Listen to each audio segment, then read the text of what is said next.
Hello and welcome back to the YouTube channel Learning English with Vijay, or welcome those who are joining this channel for the first time. So বন্ধুরা, আজকে আমরা টেন্সে আমরা চলে যাব এবং টেন্সের সাথে সাথে স্পিকিংয়ের পার্টগুলো কিছু কিছু আমরা শুরু করব। তো আপনারা জানেন যে আমরা তিনটে টেন্স আছে, একটা পাস্ট টেন্স, অতীতকাল, প্রেজেন্ট টেন্স, বর্তমানকাল ও ফিউচার টেন্স, ভবিষ্যৎকাল। তো এগুলো আমরা জানি, এই তিনটে টেন্স আছে এবং প্রত্যেকটা টেন্সের চারটে করে ভাগ আছে। এর মধ্যে স্পিকিং পার্টে আমাদের যেইগুলো লাগবে সেগুলো নিয়ে আমরা আলোচনা করব। তো সবার প্রথম আমরা পাস্ট টেন্স নিয়ে আলোচনা করব, কেন পাস্ট টেন্সটা নিয়ে একটু সমস্যা থাকে, কিন্তু এটা কোনো কঠিন ব্যাপার না, একটু ভালোভাবে দেখে নিলেই খুব সহজেই পারা যাবে। তো আসুন শুরু করা যাক। আমরা পাস্ট টেন্সে আমরা এই চারটি ভাগ, পাস্ট টেন্স, অতীতকাল, এখনের আগে যে কাজটা, এখনের 1 সেকেন্ড আগে যে কাজগুলো হয়েছে, যেগুলো একবার যে কাজগুলো হয়েছে সেটা পাস্ট টেন্স, সেটাকেই আমরা বলবো পাস্ট টেন্স। আর এখন যে আমরা কথা বলছি এটা বর্তমান, প্রেজেন্ট টেন্স। আর যেটা আগামীকাল হবে কি পরে তারপরেও হবে সেগুলো হচ্ছে ফিউচার। আমরা এটা জানি, খুব কমন সেন্স। আমরা আজকে পাস্ট ইনডেফিনাইট নিয়ে আলোচনা করব। কোনটা পাস্ট ইনডেফিনাইট? অতীতে যে কাজটা একবার, ও কাল এসেছিল, ও কাল আমার বাড়িতে এসেছিল, রাজা কাল আমার বাড়িতে এসেছিল, এটা আপনি পাস্ট ইনডেফিনাইটে ফেলতে পারবেন। আমি কাল বসেছিলাম, বারান্দায় বসেছিলাম, এটা আপনি পাস্ট ইনডেফিনাইট বলতে পারবেন। মানে অতীতে যেটা একবার হয়েছে সেটা, এটা খুবই সহজ জিনিস। তো আসুন আমরা এর ফর্মুলা কী আছে বা কীভাবে এই টেন্সটাতে ইউজ করে কথা বলা যায়, বাক্য গঠন করা যায়, সেটা আমরা জেনে নেব।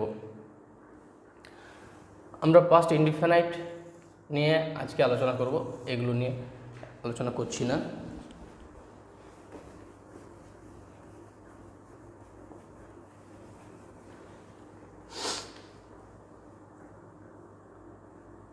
রাজা এসেছিল, এর একটা আমি আপনাদেরকে একটু ছোট্ট ফর্মুলা করে দিচ্ছি। আমরা এর আগে জেনেছি যে কোনো বাক্য, সেন্টেন্স পড়তে গেলে এইটা মাথায় রাখবেন: subject plus helping verb plus verb plus object.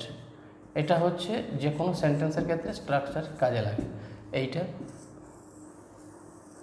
কিন্তু আমাদের পাস্ট ইনডেফিনাইটে যেটা লাগবে, সেখানে আমাদের লাগবে সাবজেক্ট প্লাস ভার্ব টু। এইটা আমাদের লাগবে, এখানে লাগবে subject plus verb two. Subject কি? যেমন আমি খেয়েছিলাম, আমি খেয়েছিলাম, তাহলে সাবজেক্ট আই, খেয়েছিলাম, ইট মানে খাওয়া, তাহলে ইটের ভার্ব টু আমরা এখানে জানি, যেমন ইট, এট, ইটেন। এটা তাহলে ফার্স্ট ফর্ম ভার্বের, এটা ভার্বের সেকেন্ড ফর্ম, এটা ভার্বের থার্ড ফর্ম। এখানে সবসময় আপনার পাস্ট ইনডেফিনাইট যেটা অতীতে হয়ে গেছে সেটা বলতে গেলে আমরা সবসময় এই ফর্মটা নেব, এই V2 ফর্মটা আমরা কিন্তু নেব। এইটা দিয়ে এই বাক্যে অনায়াসে আপনি অনেক বাক্য করতে পারবেন। আমি খেয়েছিলাম, আই এট, এটা একটা বাক্য। আমি খেয়েছিলাম, এখানে আমি লিখি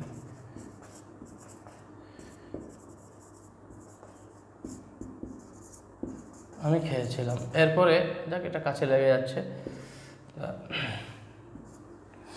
এরপরে আমরা নেক্সট বাক্য করব, সে এসেছিল, সে এসেছিল। তাহলে সে ইংরেজি কি? আমরা একটা বাক্য গঠন করব, সে এসেছিল। এটা আমরা কি বাক্য গঠন করব? সে, তাহলে সে ইংরেজি আমরা জানি হি, এসেছিল এটা সবসময় আসা ইংরেজি কাম, তাহলে কামের সেকেন্ড ফর্ম কাম, কেম, কাম। কাম আমরা আসার ইংরেজি জানি, কাম মানে আসা। এর সেকেন্ড ফর্ম কোনটা? কেম। এটা পাস্ট টেন্স, এটা জানি, এটা প্রেজেন্ট, পাস্ট, পাস্ট পার্টিসিপল। এই তিনটে ফর্ম যে হয়, এটা প্রেজেন্ট, আর দ্বিতীয়টা কিন্তু পাস্ট। তো পাস্টের ক্ষেত্রে ব্যবহার করছি বলে এই টেন্সটা লাগবে, কাম, কেম, কাম। এই সেকেন্ড ফর্মটা আমাদের এখানে লাগাতে হবে। তাহলে হি কেম, এইটা আপনারা বুঝুন। এতটা অবধি বুঝতে কোনো অসুবিধা আছে কিনা? আশা করি আপনাদের এটা নিয়ে বোঝার কোনো অসুবিধা নেই। এরপরে যেমন রাজা হেঁটেছিল,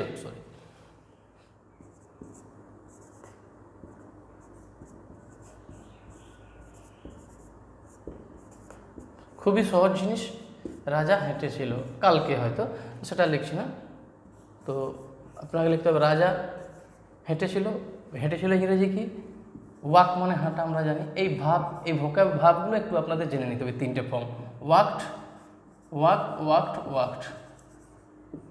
এই তিনটে ফর্ম আপনাদের একটু পড়ে নিতে হবে।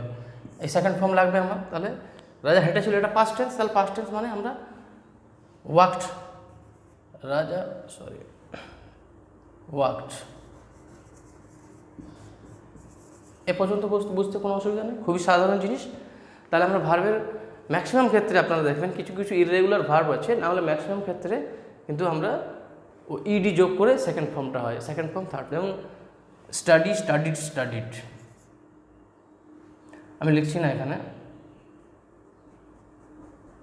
তো এইগুলো ম্যাক্সিমাম 80% ক্ষেত্রে, সবগুলো না, 80% ক্ষেত্রে আপনারা ইডি যোগ করে কিন্তু সেকেন্ড ফর্ম করতে পারবেন। আর আমাদের যেটা আজকে আলোচনা হলো যে আমি খেয়েছিলাম, এটা বুঝতে কোথাও subject plus V2 verb two, মানে আই এট, আমি, সে এসেছিল, হি কেম। রাজা হেঁটেছিল, রাজা ওয়াকড। সে কাঁদছিল, হি ক্রাইড বা শি ক্রাইড, মেয়েরা হলে she cried.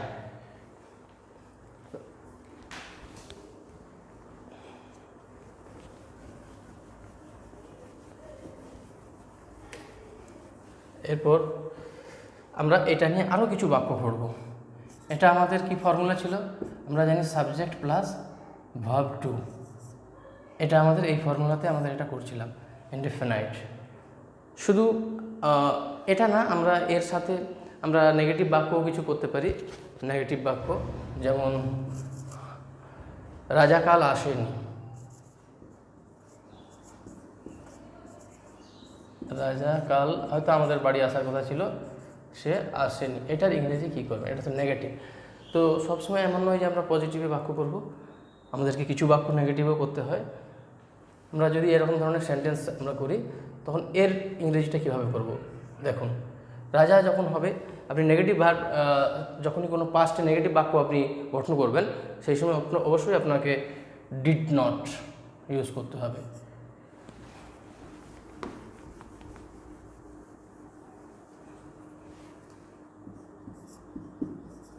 Did not use করতে হবে এবং তার সঙ্গে ভার্বের ফার্স্ট ফর্ম ব্যবহার করতে হবে। ফার্স্ট ফর্ম বলতে আমরা যেমন গো, ওয়েন্ট, গান, ডু, ডিড, ডান। এখানে ভার্বের ফার্স্ট ফর্ম ধরুন গো থাকলে এখানে গো, কাম থাকলে কাম, এই ফার্স্ট ফর্মটা আমাদের ব্যবহার করতে হবে, ভার্বের ফার্স্ট ফর্ম। ডিড নট, আমরা যখন পজিটিভ হয় তখন আমরা হি কেম, শি ওয়ার্কড, তো এই ধরনের ভার্বের সেকেন্ড ফর্মটা যে সে এটা করেছিল। যখন আমরা নেগেটিভে যাব তখন কিন্তু আমরা এইটাকে কিন্তু তখন করবো না, এইটা ডিডটা তখন অলরেডি আপনার সেকেন্ড ফর্মে, কারণ ডু, ডিড যে এখানে ব্যবহার করা আছে, এই ডিডটা আপনার সেকেন্ড ফর্ম এখানে আছে, তাহলে এটাকে আর আমরা সেকেন্ড ফর্ম করবো না। সে এসেছিল, যদি রাজা কাল আসেনি, আমাদের বাক্যটা আছে রাজা কাল আসেনি, তাহলে আমাদের বাক্য কী হবে, রাজা ডিড নট, কী হবে এরপরে ভাবটা কী হবে, আসা ইংরেজি কাম, তাহলে কামের কি বসাবো আমরা, আসেনি, কেম না কাম বসাবো, আসেনি। যেহেতু এখানে আমরা ডু এর সেকেন্ড ফর্ম বসিয়ে দিয়েছি অলরেডি, তাহলে এখানে কিন্তু ফার্স্ট ফর্ম বসবে নেগেটিভ, রাজা ডিড নট কাম। নেগেটিভ সেন্টেন্সের ক্ষেত্রে ডিড নট, পজিটিভ হলে সেকেন্ড ফর্ম, আমি, সে এসেছিল, হি কেম, সে আসেনি, হি ডিড নট কাম, তখন কিন্তু কেম হবে না। এই জিনিসটা যদি বুঝে যান, তাহলে আপনি প্রত্যেকটা বাক্য প্রেজেন্ট ইনডেফিনাইটে করতে পারবেন, আপনার ক্ষেত্রে কোনো সমস্যা হবে না। এইটা আপনাকে ভালো করে বুঝে নিতে হবে। তো বন্ধুরা আসুন আরেকবার দেখে নিই, রাজা কাল আসেনি, রাজা ডিড নট কাম। আরেকটা আমরা বাক্য নিয়ে নিই, যেমন রাজা কাল বই পড়েনি, আমরা একটা নাম দিয়েই করছি, রাজা কাল পড়েনি, এটাই করে দিচ্ছি। তাহলে এটা কি হবে, এটা নেগেটিভ, মানে ডিড নট, তাহলে সেম রাজা, এখানে আপনার সেই একই লিখবেন ডিড নট। পড়া ইংরেজি কি, স্টাডি মানে পড়া, এমনি পড়া রিড, এটা আপনারা জেনে নেন, দুটোর মধ্যে পার্থক্য আছে, রিড আর স্টাডি মানে পড়াশুনো করা যেটা। তো রাজা ডিড নট স্টাডি, এটা ইয়েস্টারডে করে দিতে পারেন, গতকাল পড়েনি, তো ইয়েস্টারডে আপনি করে দিলেন। তো এই যে বন্ধু এই বাক্যগুলো, এটা আপনারা বলুন বুঝতে কোথাও অসুবিধা আছে কিনা, যদি থাকে অবশ্যই আপনারা কমেন্ট করে জানাবেন। যদি আপনাদের বোঝার কোথাও অসুবিধা থাকে, তাহলে ফার্স্ট আমরা সেকেন্ড ফর্ম দিয়ে আমরা বাক্য করছি পজিটিভ বাক্য। পজিটিভ বাক্য আপনার যত না, সে এসেছিল, আমি গিয়েছিলাম, আই ওয়েন্ট, আমি গিয়েছিলাম, আমি পড়েছিলাম, আই স্টাডিড, আপনার শুধু সেকেন্ড ফর্ম। পজিটিভ। আর নেগেটিভ হলে কি হবে, আমি পড়িনি, I did not study, first ফর্মটা হবে। আমি গিয়েছিলাম, আই ওয়েন্ট। আমি যাইনি, আই ডিড নট গো, তখন কিন্তু আই ডিড নট ওয়েন্ট হবে না, তখন হয়ে যাবে আমি যাইনি, দুবার হয়ে যাবে। তো এই ব্যাপারটা হবে না। পাস্ট, আপনি এখানে যেহেতু ডিডের ক্ষেত্রে আমরা এখানে পাস্ট লাগাচ্ছি, আমরা জানি ডিড হচ্ছে ডু এর past form, do did done. তাহলে এখানে আমরা একটা ভার্ব টু পেয়ে যাচ্ছি। এখানে আমরা ভার্ব টু যেহেতু এখানে করা আছে, ফলে মূল ভার্বে আমরা তখন হেল্পিং ভার্বে যেহেতু করা আছে, আমরা মূল ভার্বে তখন সেটা ফার্স্ট ফর্ম রেখে দেবো। তাহলে রাজা ডিড নট স্টাডি ইয়েস্টারডে, রাজা ডিড নট কাম ইয়েস্টারডে, এটা আপনি করতে পারেন। আশা করি এই পর্যন্ত বোঝা গেছে। তো আমরা এমন হয় না সবসময় পজিটিভ বাক্য করলাম কি নেগেটিভ বাক্য করলাম, আমাদেরকে কোশ্চেন করাটা না শিখলে কিন্তু এই কথাগুলো বলে কিছু লাভ নেই। কারণ কোশ্চেন আপনি যতক্ষণ না আমাদের কেউ করছে ততক্ষণ আমরা কোনো আনসার দিতে পারবো না, আর এই কথাগুলো বলা কোনো কাজে লাগবে না। চলে আসুন তাহলে আমরা এবারে কোশ্চেনে চলে যাই।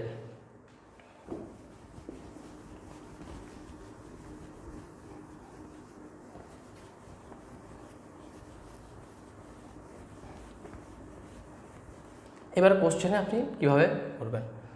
তুমি কালকে স্কুলে গেছিলে, কোশ্চেনের জন্য আমরা কি করি, ডিড, আমরা subject fellow, did plus subject ভার্বের ফার্স্ট ফর্ম হবে। এটা হেল্পিং ভার্ব, অ্যাকচুয়ালি আমরা ডিড লিখেছি, এটা helping verb.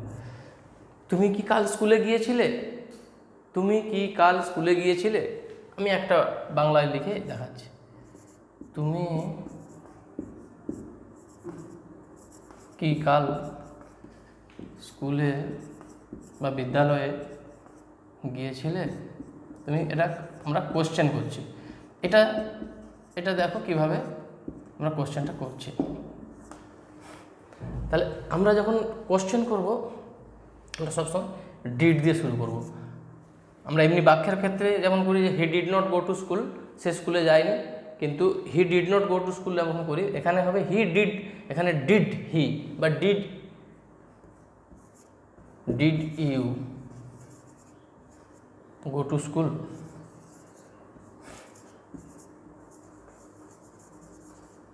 Did you go to school. কাল ইয়েস্টারডে থাকলে আপনি এখানে ইয়েস্টারডে যোগ করে দিতে পারেন, এটা ফ্যাক্টর না। আপনার মেন সেন্টেন্সটা যে আছে সেটা আপনি দেখে নেন। ডিড দিয়ে প্রথমে শুরু হবে, তারপরে সাবজেক্ট, তারপরে ভার্বের কিন্তু ফার্স্ট ফর্ম। এখানে যখন সেকেন্ড ফর্ম করছি এটা মাথায় রাখতে হবে যে ভার্বটা কিন্তু সবসময় ফার্স্ট ফর্মে হবে। Verb, did you go to school yesterday, তুমি কি কাল খেয়েছিলে, did you eat something yesterday. যদি বলেন যে রাজা কি কাল বাজারে গিয়েছিল, ডিড, এখানে ইউর বদলে আপনি রাজা নাম দিয়ে দেন। এখানে কিন্তু কোনো পার্সনের ক্ষেত্রে ফার্স্ট পার্সন সেকেন্ড পার্সন সবার ক্ষেত্রে একই নিয়ম আছে।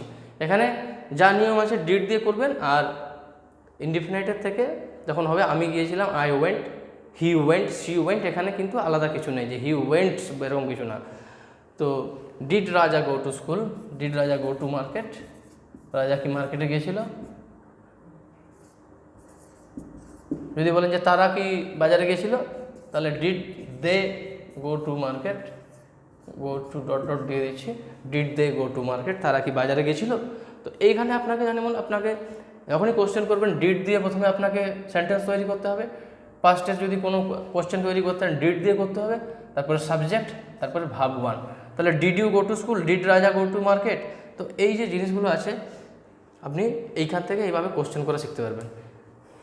তার আগে আমি আপনাদের একটা জিনিস বলে দিতে চাইছি যে আপনারা কিন্তু যে ভার্বের 3টে ফর্ম আছে এটা নিয়ে একটু পড়াশোনা করুন, যাতে আমরা গো, ওয়েন্ট, গান, কাম, কেম, কাম, পুট, তো কিছুগুলো সিমিলার থাকে। যেমন স্টাডি, স্টাডিড, রেড। তো এই জিনিসগুলো আমাদের জানতে হবে। এটা থাকলে আমাদের এই বাক্যগুলো গঠন করতে খুবই সহজ হবে। কিছু আমাদের ভোকাবুলারি কিছু বাড়াতে হবে, যেগুলো আমরা জানি খুব বেশি না। আপনারা একটু চেষ্টা করুন, শুরু করে দেন, স্টার্ট করে দেন, তাহলে ঠিক আপনি এগিয়ে যাবে। তাহলে আজকে আমরা এই ক্লাসটা সামারি করে নিচ্ছি। আমরা যেটা হয় প্রথমে আমরা যখন কোনো বাক্য করি, আমি গিয়েছিলাম, আমি 3 ধরনের বাক্য লিখে দিচ্ছি, পজিটিভ, নেগেটিভ, আমি গিয়েছিলাম।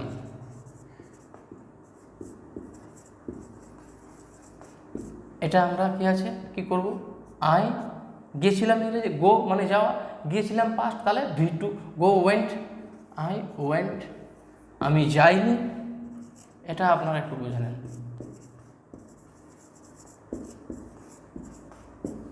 আই তখন নেগেটিভ হবে, আমরা বলেছিলাম ডিড হবে, ডিড নট তখন কিন্তু ভার্ব কি যাওয়া ইংরেজি গো, গো কিন্তু went, I did not went না, আমরা কিন্তু ওয়েন্ট বসাবো না, কারণ এখানে অলরেডি ভার্বের সেকেন্ড ফর্ম আছে, এখানে অলরেডি ভার্বের সেকেন্ড ফর্ম আছে, তাই আমরা আই ডিড নট গো।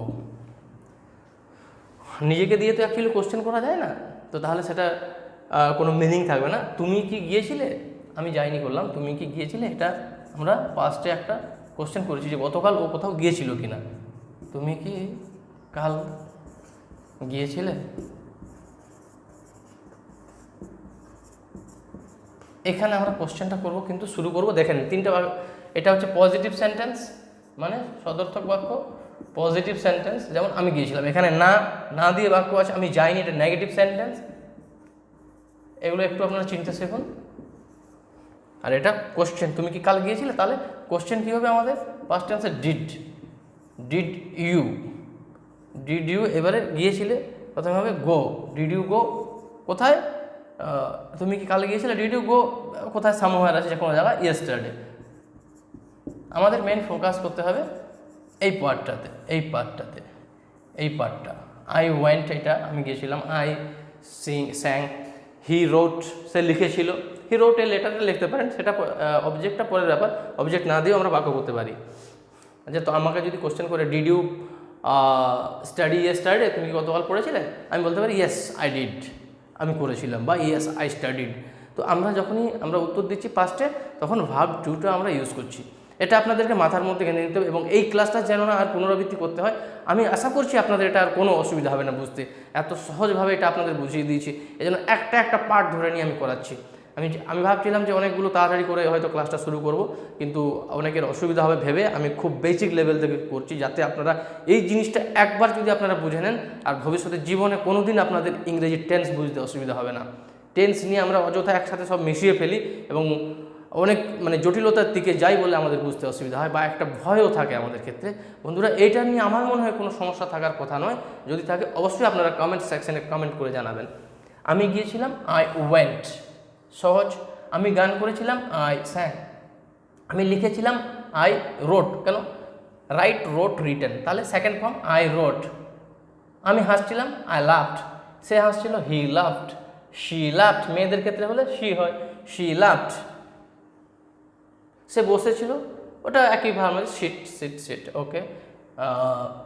যাই হোক, আমরা নেক্সট টপিকে, আমি যাইনি, আই ডিড নট গো, সে আসেনি, he did not come, did হবে not, did not come, come came come, তাহলে ফার্স্ট ফর্মটা বসবে কাম, এখানে যেহেতু V2 আছে, আপনারা এটা একটু সামারি করে দিচ্ছি দেখে নেন।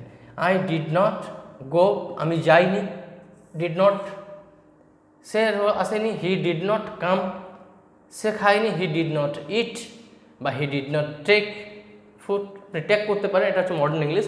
ইটটা আমরা আগে বলতাম খাওয়ার ক্ষেত্রে, আই ইট টু ইট, আমরা এখন I take, I have taken some food in the morning, তো আপনি এগুলো ইউজ করতে পারেন। তুমি কি কাল গিয়েছিলে, এখানে যখন করব আমরা, তখনই কিন্তু আমরা প্রথমে ডিড দিয়ে আমরা শুরু করব কোশ্চেন করার সময়। Did you go yesterday, did you go to school yesterday, did you go to market yesterday, did Ram go to school, did Raja go to school. তো এইভাবে আপনি অসংখ্য কোশ্চেন করতে পারেন। এইটা যদি আপনি সেন্টেন্স স্ট্রাকচারটা একবার আপনি যদি বুঝে যান, তাহলে এটা আমি বারে বারে রিপিটেডলি বলছি যাতে আপনাদের বোঝার সুবিধার জন্য। হয়তো আপনারা ভাববেন যে একই কথা কেন বারে বারে বলছে, আমি বারে বারে বলছি যাতে আপনাদের মাথার মধ্যে এটা গাঁথা হয়ে যায়। তাহলে did you go yesterday, did you write yesterday, তুমি কি কাল লিখেছিলে, ডিড ইউ, আমি পুরো সেন্টেন্স লিখছি না, রাইট ইয়েস্টারডে, তুমি কি কাল লিখেছিলে, তুমি কি কাল ঘুমিয়েছিলে, ডিড ইউ স্লিপ ইয়েস্টারডে, তুমি কাল ঘুমিয়েছিলে, এরকম ডিড ইউ স্লিপ ইয়েস্টারডে, এইভাবে করতে পারেন। এই ডিড ইউ দিয়ে কিন্তু আপনি পাস্টের কোশ্চেন যে করতে পারেন। এই কোশ্চেনগুলো মনে আসে, I went, I read, I sang a song, he went, she went, they went, এইভাবে আপনি করতে পারেন।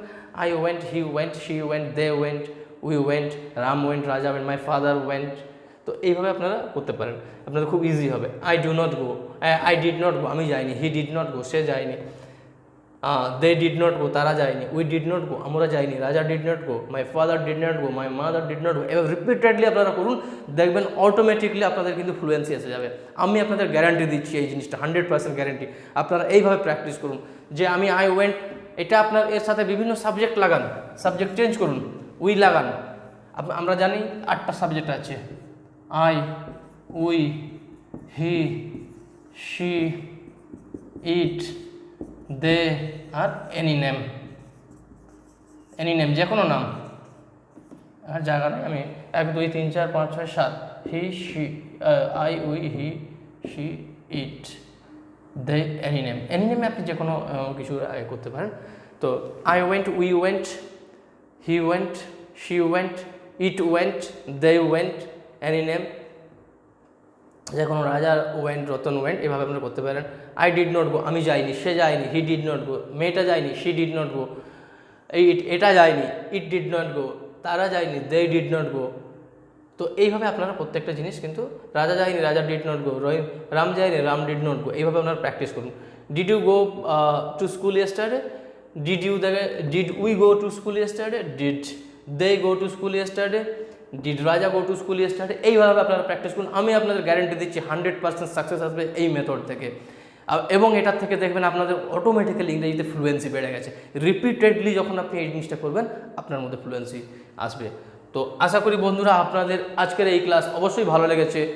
ভালো যদি লাগে অবশ্যই আপনারা সাবস্ক্রাইব করতে ভুলবেন না। সাবস্ক্রাইব করলে আপনারা এই ধরনের ভিডিও আরও পেতে পারবেন, এবং লাইক করবেন, শেয়ার করবেন। যদি কোনো অসুবিধা থাকে, কোনো জানার থাকে, অবশ্যই আপনারা কমেন্ট সেকশনে কমেন্ট করে জানাবেন। যদি ভালো লাগে অবশ্যই তাও জানাবেন। আর আজকের ক্লাস আমরা এখানেই শেষ করছি। So thanks for watching this video till the end. Thank you once again. Bye bye.